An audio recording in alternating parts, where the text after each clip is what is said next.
This podcast does not provide medical advice. Please listen to the complete disclosure at the end of the recording.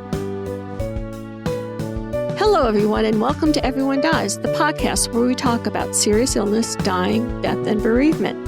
I'm Marianne Matzo, a nurse practitioner, and I will use my 43 years of nursing experience to help you understand what happens at the end of life. Because an educated consumer makes the best decisions. Mm-hmm. And I'm Charlie Navarrete. So please relax. Get yourself something good to eat and drink, maybe some tea and some pie. And thank you for spending the next hour with Charlie and me. In the first half, we have our recipe of the week from Charlie. In the second half, I'm going to be talking about terminal agitation at the end of life. And in our third half, Charlie reports about Tombstone cooking. So Charlie, what do you have for our first half this week? Our recipe this week is for people pot pies. Wait a minute, didn't we cover cannibalism in a previous episode? At least once. At least once, yes. Now, we know we are not supposed to put people into pies, and that chicken pot pie is pretty wonderful. So stay with me here. Well, I mean, not here. This place is rather small. What if we made a pot pie that looked like a person? You know, we really should have put this on the Halloween show. So, with that in mind, not the Halloween show, but we have a great recipe for chicken pot pie made with cream that you could turn into a people pot pie. You know, I really need to start attending programming meetings. One of our new favorite books is Gastro Obscura, which has fascinating food stories and where we learned about people pot pies. While the chicken pot pie would make a great dish to take to a funeral, we do not suggest taking the people pot pie. Just saying. And why am I saying that? After an artist made human pies out of latex and styrofoam, cake artist Andrew Fuller decided to try his craft making people pot pies. This included skinned-like pieces laid in a patchwork, some sutured together, and an added third swollen eye that is crusted literally shut. A fruity clot thickened with cornstarch oozes from the pie's nostrils, while demonic-looking cherry spheres stare from beneath the open eye sockets, which also function as pie vents. The crowning glory, you know, and maybe in addition to attending those meetings, I should read the scripts before airtime. The crowning glory is a secret Andrew will take to the grave. A tuft of gnarly, fried-looking, yet fully edible hair. These people pot pies bring new meaning to shut your pie hole. Now, Edward Gein, also known as the Butcher of Plainfield, committed crimes around his hometown. Oh, I forgot the music. Committed crimes around his hometown of Plainfield, Wisconsin in the 1950s. Ah, the 1950s. You know, the good old days. He had dug up corpses from local graveyards and made trophies and keepsakes from their bones and skin. He particularly liked using human skin from the bodies of women he murdered and corpses retrieved from fresh graves to make lampshades, wastebaskets, and clothing. So you can take inspiration from Gein and make a people pot pie, but use only fondant and frosting, please. And we always say here at Everyone Dies, eat cake and don't murder. You know, I like that phrase, Marianne. Eat cake and don't murder. Very nice. Though actually, yes, I learned that at my mother's knee. I'm afraid to ask who your mother was. Let's see, or maybe make cake and not murder. No, eat cake and don't murder. Make cake, not murder. All right, good. We'll work on this on the next meeting, which I'm sure I'll be there. I'll show her. After hearing all that, why wouldn't you visit our webpage for a link for this recipe and additional resources? Tools for digging and pictures.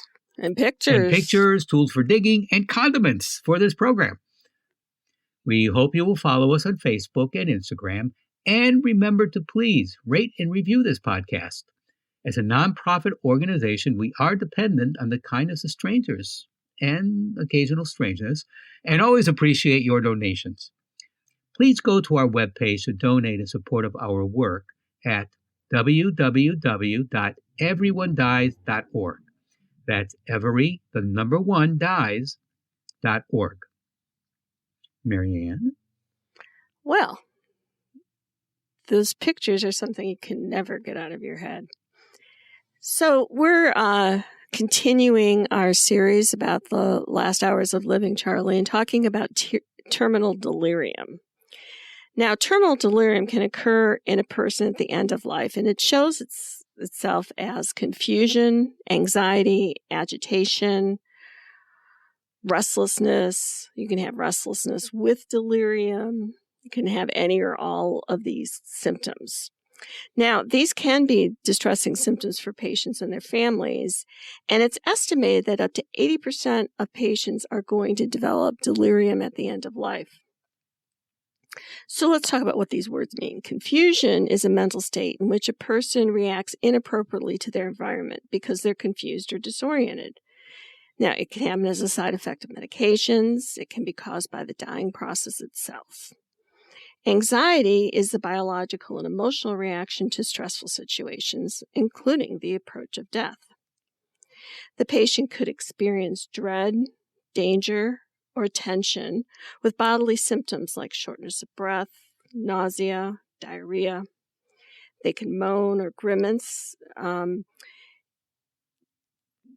so that can accompany the agitation and restlessness. And it might be misinterpreted by people looking at the person as that they're in pain because it sort of has that same look to it.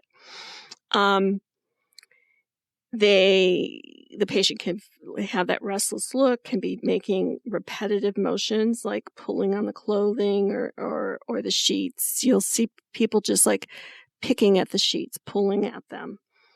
The underlying cause of the restlessness could be opioid toxicity. Now, I don't want you to think of this as, oh my God, they're in a toxic state. But as you follow this series, we know that the body systems are shutting down and they're not metabolizing the medications as well as they were when the organs were working right.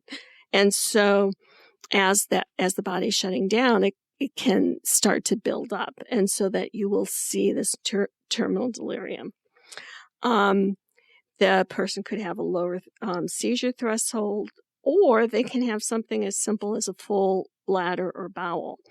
I can remember when I was working in hospice, I was on call, and a woman called in that her husband was really agitated and confused. And I said, well, do you know when the last time he emptied his bladder? And she said, he hasn't gone all day. And so, any, hospice nurse worth their salt will always have a few catheters in their bag in their trunk. Uh-huh. So I head over to the house and, catheterized him and got out a couple liters of fluid. He was just full of fluid. And that can happen at the end of life. And so that bladder is over full, then that can cause that restlessness. And so actually once we emptied out his bladder, he was much more calm, and a relatively simple intervention really helped with his symptoms. So terminal delirium treatment really focuses on managing the underlying physical cause if it's practical and if it's possible. So in the example I just gave you, it was practical and it was possible. It was just a matter of driving to his house, putting in a catheter, and getting all that fluid out, and left the catheter in so that it wouldn't be a problem again. There are drugs, anti-anxiety agents, they're in the category called benzodiazepines. So those are lorazepam, diazepam, prolozam. And there are neuroleptics, drugs like Haldol, that can help with the drug's toxicity as well as quieting the distressing symptoms. Now, some people are real sensitive to the benzodiazepines, and they can get more agitated when you give them to them. So I don't want you to get mad at your hospice nurse when they say, okay, well, give them a little of the lorazepam that's in your kit, because usually we give you a kit that has different medicines in them for different things that we can occur, are likely to occur. And then some people, having this terminal agitation, you give them a benzodiazepine and they are more agitated. Well, that's just, some people have a different sensitivity to those benzodiazepines, and instead of calming them, it makes them more agitated. You don't know that until you've been given a benzodiazepine, and then you find out it's like, oh, that's not a good drug for them. And so you can give small doses of Haldol, will have a very calming effect in this situation. Methotrimeprazine can be effective in patients who are having jerking movements, and those are generally related to the renal failure, but it also has anti-nausea characteristics. So remember, the systems are shutting down. Those organs are shutting down. That's normal as you're approaching death. And so as those toxins build up, you're going to see the signs. So do you take that person and have them, have kidney dialysis? Well, no, that's not practical. That's not reasonable. And that's not appropriate when someone's at the end of their life. So for you, what can you do to help them? You want to maintain a calm environment. Now, I've been in many houses when people have been dying, working in hospice, and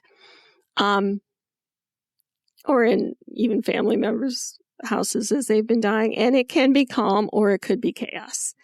And you kind of need to remember that you don't want to make matters worse by, fist fights in the house or arguing, or, because this whole dying period is very stressful. So don't go there. Take it outside or whatever. Keep the environment calm. Spiritual comfort. I know that we've talked about, having the last rites or things like that, or having the preacher come.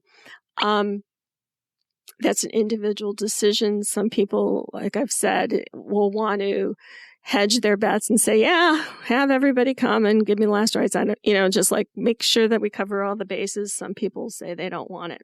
So give people the spiritual or emotional support that's important to them. You want to continue to talk to people and calm them with your words. We assume that the final sense to leave a person is hearing, so that we run on the assumption. We've never had somebody come back and say, I couldn't hear a word you were saying.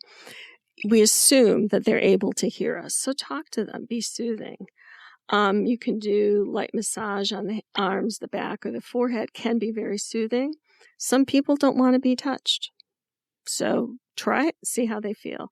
Even like rubbing hand cream into someone's hands or rubbing it into their feet can be very soothing.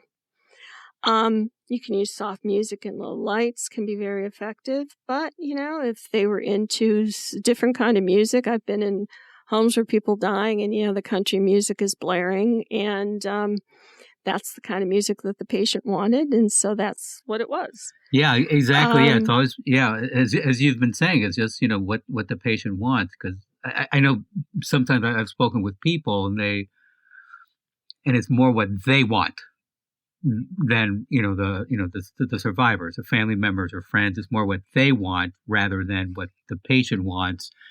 And always arguments are, oh, no, well, she would really like it. She would really like this. No, she wants country music. You want, American standards. No, it's what the patient wants. Yeah.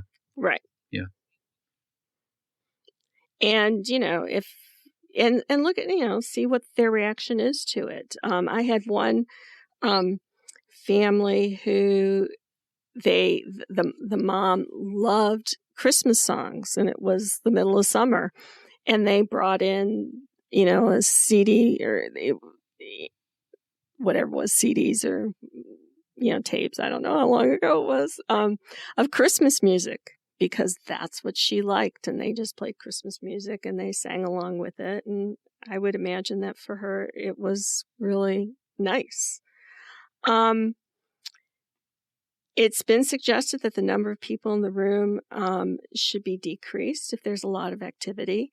It's nothing like a person heading toward the end of life to have everybody want to come and say their one last goodbye. In those last hours of living, that's generally not what the dying person wants. They're tired. They're kind of thinking about their next thing, and it's not all of this. So Right. if you, and it can be hard to be the gatekeeper. But if, mom or dad says, I don't want a lot of people here. I don't want anybody here. I don't want, you here, then you need to respect that and give them that space. It's really hard to do. But, it's, you're born once and you die once, and you let people have what it is that they want.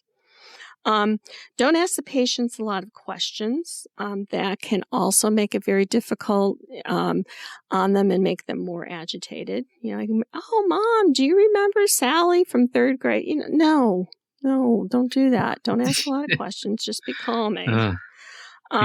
Yeah. Eventually, the patient's level of consciousness is going to decrease, and they might even get to the point where they're not able to be aroused. They're not going to respond to you. And this is a really upsetting time for families because the patient may seem unresponsive and withdrawn, but it's a normal part of the dying process. At this time, the patient's starting to let go in preparation for death and is detaching from relationships and the physical environment. A patient may ask to be with only one person toward the end, or may seem distracted from the family. Just tell the family that this is not a personal rejection.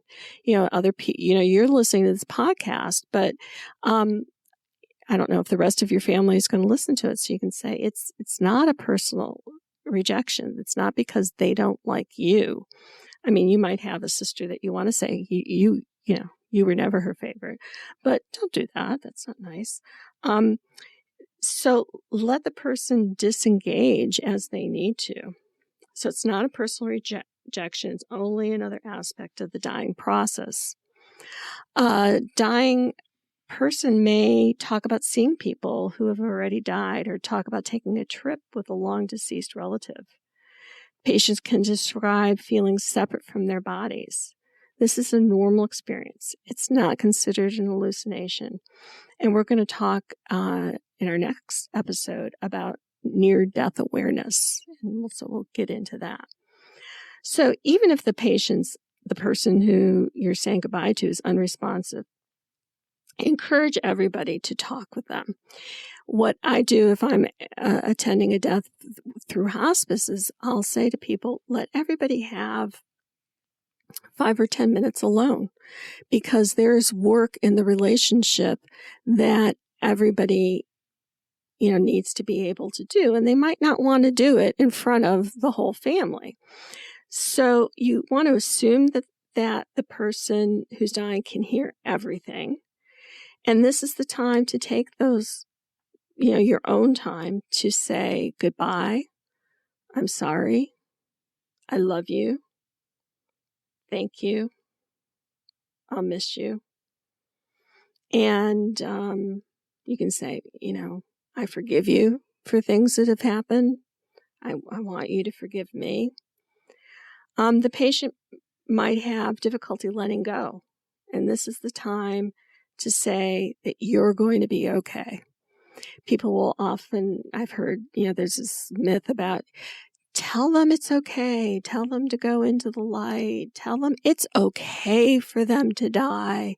Give them permission to die. Well, nobody needs permission to die.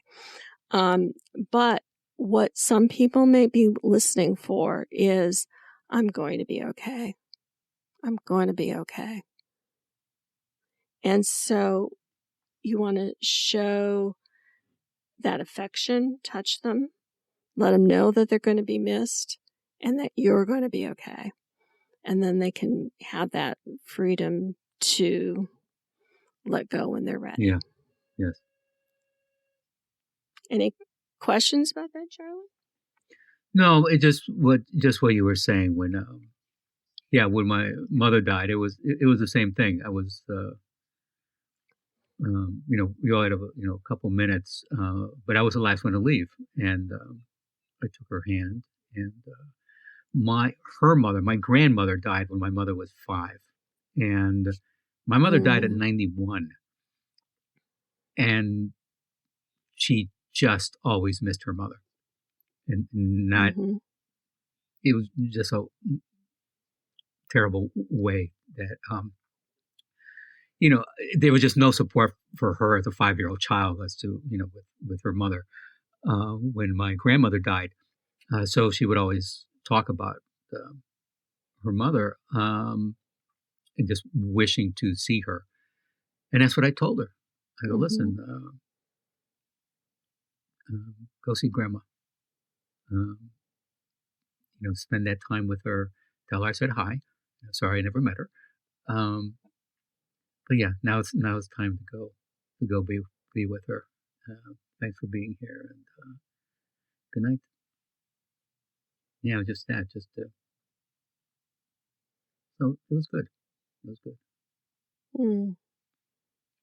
That's sweet. It's hard work.